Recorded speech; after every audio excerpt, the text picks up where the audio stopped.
You know that feeling? Your phone buzzes with a message you never want to get. Hey, are you home? I'm just around the corner. And instantly, your pulse starts racing. You do a panicked scan of your living room, and it's like you're seeing it through someone else's eyes for the very first time. That stack of mail isn't just mail anymore, it's a monument to your disorganization. The floor you walked on this morning is now a crime scene covered in crumbs and pet hair. It's not just a mess, it feels like evidence. Evidence that you don't have your life together.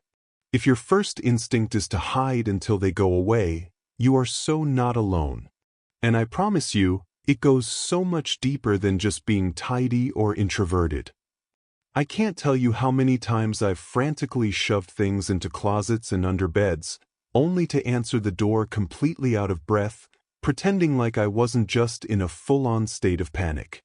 I used to think there was something wrong with me for feeling this way. So if you've ever felt that knot in your stomach at the idea of someone crossing your threshold, this video is for you. This isn't a guide on how to become a perfect entertainer. This is about understanding why we feel this pressure in the first place. We're going to talk about the real psychology behind that dread, from our need for a safe space to the fear of being judged, and how we can manage these feelings without just resigning ourselves to a life of hiding from the doorbell. The performance pressure of hosting. Let's be real, when someone says, "Come over," it rarely feels like just hanging out. It instantly transforms into a performance. You're no longer just you, you're now the writer, director, and star of a one-act play called A Perfectly Nice and Pulled-Together Evening. The curtain rises the moment they step inside. There's this immense, often unspoken, script you feel you have to follow. The kitchen needs to be stocked with more than just your sad condiments and a half-eaten block of cheese. You can't just offer water, you need to have a selection of beverages. And the food? It can't just be ordered pizza on a paper towel. It feels like it needs to be a statement, a reflection of your capability and taste. But it's not just about the props and set design. The real pressure is in the performance itself. You have to be on. You need to be engaging, witty, and attentive. You're monitoring the music, the temperature in the room, whether everyone's drink is full. It's this constant, low-grade hum of assessment, a fear that your friends are secretly rating you on a hospitality scale. The underlying terror isn't that they won't have a good time, but that their bad time will be a direct reflection of your failure to host properly. It stops being about connection and becomes about evaluation. You're so busy performing the role of a good host that you forget to actually be one, or to simply enjoy the company of the people you invited into your home in the first place. B. Your home is your sanctuary. For so many of us, our home isn't just where we keep our stuff. It's the one place in the entire world where we can finally, truly, take the mask off. It's where you can wear the same sweatpants for 2 days, eat cereal for dinner straight from the box, and have full-blown conversations with your pet without judgment. It's your recharge station. It's the only environment you have complete control over, the lights, the sounds, the energy. It's your sanctuary. Now, imagine that sanctuary being breached, even by people you love dearly. Their presence, however wonderful, is an energy shift. They bring in outside noise, different opinions, a different vibe. The moment they arrive, you can't just slump. You can't disappear into your own thoughts for 10 minutes. That sacred silence gets replaced with conversation, the cozy clutter you're comfortable with suddenly feels exposed, and your personal recharge time is now officially over. It feels like a subtle invasion because, in a way, it is. You're allowing someone into the most vulnerable and personal space you have. It's not that you don't love them, it's that you need this one place to remain yours in order to function out in the world where everything else demands something from you. Letting someone in means letting your guard down, and that requires a level of energy that sometimes you just don't have to give. See, the judgment fear, the mess complex. This is a big one, And it's so much more psychological than it seems on the surface. It's not really about the mess itself. It's about the story we tell ourselves about what that mess means. A single coffee cup on the side table isn't just a cup. In our minds, it becomes a symbol of laziness. A layer of dust on the TV isn't just dust, it's a character flaw you've failed to address. We mentally hand our guests a white glove and assume they're going to run it along every surface, judging us for every speck. We project our own self-criticism onto them. That voice in your head that says, "You should be more organized," or "Why can't you keep up like everyone else?" suddenly has a face, and it's your mother-in-law or your very tidy friend. We imagine they are connecting the dots from a messy bookshelf to a messy life, from a stained rug to a lack of success. We fear they will see the clutter and translate it as us being fundamentally inadequate. It's a deep-seated fear of being truly seen, flaws and all, and being found wanting.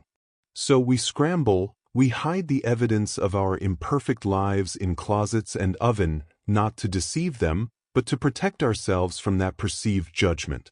We're trying to present a version of our lives that we feel is acceptable because we're worried the real, lived-in version isn't good enough. D. Social energy drain, the introvert's reality. For introverts, socializing isn't just a fun activity, it's work. It's cognitively demanding. It requires active listening, processing, and responding. It means being hyper-aware of social cues and managing the flow of conversation. This is true anywhere, but in your own home, the stakes feel different. Out at a coffee shop or a bar, there's a built-in end time. You can leave. You have an escape route. Your home is supposed to be your final destination, your safe base. When you bring socializing into that base, you eliminate the escape route. You are quite literally trapped in your own home with the very thing that is draining your energy. You can't just say you have to head out because you're already there. You're watching your social battery icon on your mental screen plummet from 100% to 10% in real time, and you feel the rising panic of knowing there's no power outlet in sight. You're stuck riding it out until the very end, which often leads to that dreaded social hangover.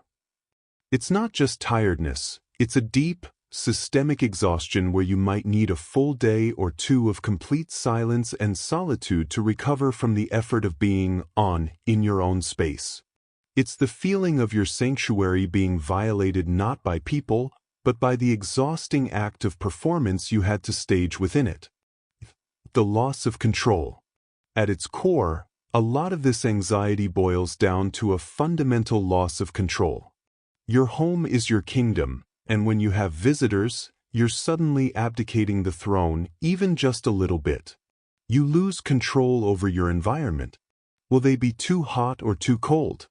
Will they move that thing you always keep in that specific spot? Will they need to use the bathroom and see the pile of laundry you didn't have time to deal with? But more than that, you lose control over the clock and the agenda. An invitation for a quick coffee is filled with terrifying uncertainty. Will it really be quick? What if they stay for hours? What if the conversation lags and you're stuck in an awkward silence on your own couch? What if they want a tour and you have to nervously laugh about the disaster zone that is your bedroom? This unpredictability is a massive source of anxiety. You can't plan for it. You can't structure it. Your routine, your peace, your known quantity of an evening is suddenly upended by variables you can't manage. It's the opposite of what your home is supposed to provide: predictability and safety.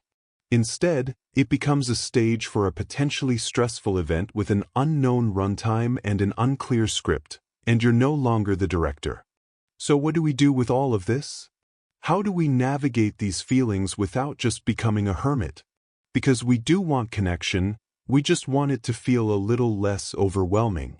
The goal isn't to transform into a perfect, unflappable host. It's to find a way to feel okay, and maybe even enjoy ourselves, when someone comes over. It starts with giving yourself the most radical permission slip, the permission to say no. Or, More accurately, to say, not right now. That text from a friend who's in the neighborhood can be met with, I'm actually right in the middle of something right now, but I'd love to see you soon. Or, this isn't the best day for a visit, but how about we grab coffee tomorrow? Your home is your space, and you are the gatekeeper. You don't need a dramatic excuse. Protecting your peace and your energy is a complete and valid reason. Suggesting an alternative, like meeting at a neutral spot, isn't a rejection of the person. It's an act of self-care that allows you to show up as a better, more present friend when you do see them. When you do decide to have people over, try to tackle the voice in your head that tells you your space is a direct reflection of your worth. I want you to try a little experiment. Think about the last time you went to a friend's house that was a bit messy. What did you think about them? Chances are, you didn't think much about it at all. You probably felt comfortable, relieved even, that their place was lived in and real. You were there to see them, not their baseboards.